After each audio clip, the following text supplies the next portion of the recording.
Thank you, Chancellor Green. Good morning. Happy Research Week, everyone. The title of Dean that I've been given means a lot at a university setting. In Congress and political setting, it means your hair is turning gray. So it has a lot of different connotations. I have all of it. Is there anybody from the physics or engineering department here? Would you mind coming forward and explaining to Chancellor Wilhelm torque and dynamics and how it's... He's also an engineer. Well, clearly he's rusty. Maybe he has to go back to the classroom. So, Chancellor Wilhelm and I were talking. He's about to enter his second Nebraska winter, survived the first one. Yeah. Welcome to campus, a little bit belatedly, but obviously he's nestled in well and doing a great job of leading you all. As Chancellor Green mentioned, I have a number of my own staff here, Chief of Staff, Lynn Archer is here, our District Director, Lee Woodhead, and several other members of the team. We're here to try to be in solidarity and partnership with you and to serve you. A member of Congress really has twofold responsibilities. Basically, try to affect public policy for the good of America, be rooted in a place called home, serve you individual constituents as you interface with your federal government and university system, which I'm proud to represent. And Congress has a decided place, a particular place of privilege in our minds and our thoughts as we work with you and how we enhance well-being for our state, our community, the whole country as well as the world. The staff does a great job of that particular task of interacting with constituents. And you know, we get a lot of phone calls. We have a pretty small staff. People don't realize this. Congressional staffs are pretty small, budgets are pretty tight. And we represent about 600,000 people. Phone rings a lot. And again, a lot of good young people particularly help me answer that phone, but every now and then I answer it myself. And that's pretty important to keep me grounded. Lincoln is my home and my community. One day in Washington, the phone was ringing and ringing, and I had a free moment, so I just picked it up. And I said, Congressman Fortenberry's office, can I help you? This nice lady said, I want to speak to Jeff. I said, well, this is Jeff, ma'am. How can I help you? She said, that big black dog is barking again next door, and I need you to do something about it. I said, well, ma'am, you know, I understand. That is so painful. That has happened to me before, and it's really annoying, and it's very difficult. But I'm your United States representative. I'm in Washington trying to affect law and public policy for the good of all America. That level of concern should be best handled by your city council member. So I would suggest that you call them. She said, I am so sorry. I didn't know I had to go that high.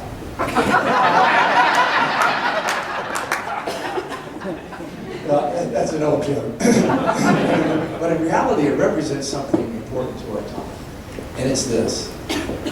It's the importance of institutions, and we're living in a time in which there's growing mistrust of institutions, particularly political institutions.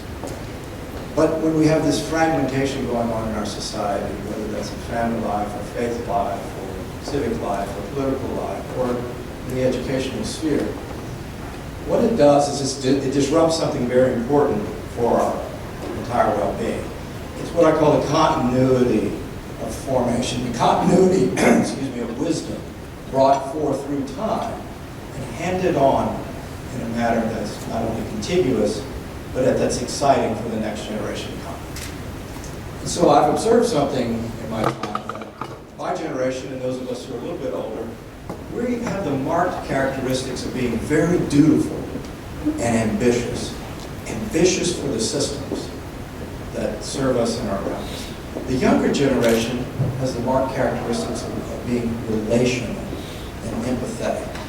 So to the degree that we've focused up on building these systems, economic and political, but it's lack of heart. The young people come along and say, this needs to be relational and empathetic. What a great gift. But our gift to them as well is to say, okay, what does it mean to be healthily ambitious and dutiful to the very systems that, again, provide a continuity of good things in the future? And what greater place than a university for that alignment of duty and healthy ambition, empathy and relationship ability. And that's at the core of what you're doing And even though you might be in a particular lane of research, doing good things in terms of scientific discovery, I think it's important for me and all of us to continue to tether back to the bigger purpose and meaning of why we're here, why we're doing this. The world is really screaming for meaning. We're going to create a 21st century architecture. Again, dutifulness to systems, healthy ambition. It's embedded in the idea that we care about relationships. We care about others. What better place to nurture that than what you're doing here? I want to spend a few minutes taking through a couple of things that we've been engaged with through time with you all, just to give a little bit of a laundry list of some of the things that we're doing. And then again, invite you through of course, the Chancellor's Office and the research team, but all of you to be in dialogue and solidarity with us as we think about the architecture of the 21st century across multiple platforms. For a long time, we've been involved with trying to provide sustainable funding for the Drought Mitigation Center. That's important, and that is uniquely positioned in this time, where there is growing awareness about the importance of what I call natural security, manifesting itself in debates about climate change and environment stewardship. It's very important. A while back, working with a wonderful man and good friend, Dr. Prim Paul, the idea of net zero energy building was something that we were working on, as well as advanced laser research that some of you may be involved with. Around the neighborhood here, we tried to participate in planning of our urban core, transportation, as well as flood control, and a role of a federal alignment. And so the whole Antelope Valley project in the neighborhood has been an important consideration for us along the way. This congressional district, some people don't realize it, it is also the home to the Strategic Command and Offutt Air Force Base. This really is one of the more diverse congressional districts in the country.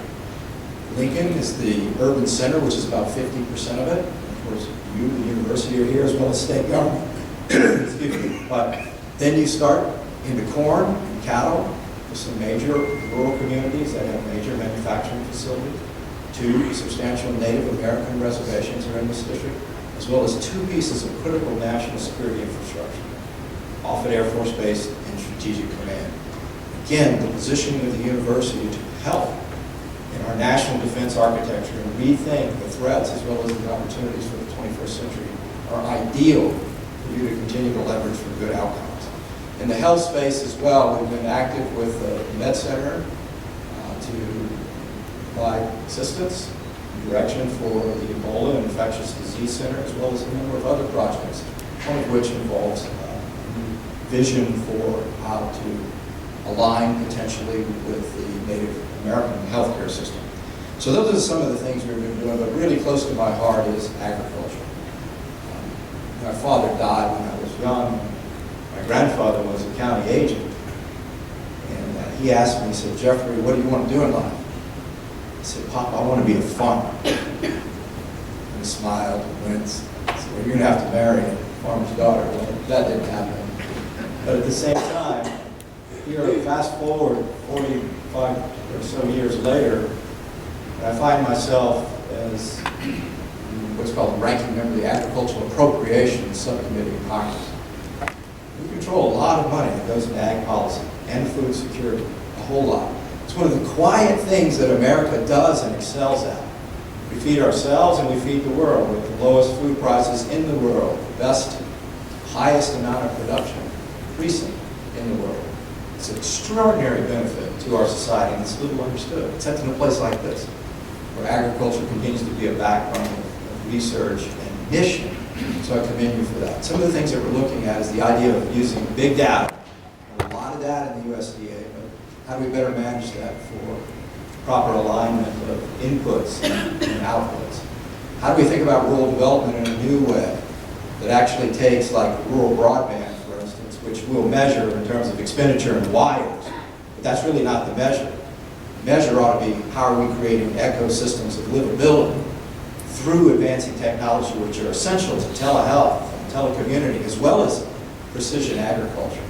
And then lifting all of this into a vision that moves us beyond an extractive economy, a resource extraction economy, where we take, make, and waste, to an economy that regenerates itself, and agriculture is ideally positioned to lead this architectural renaissance in thinking about how we produce for our own well-being, how we regenerate the land and water, and how we sustain it and embrace that for the future while attacking structural poverty.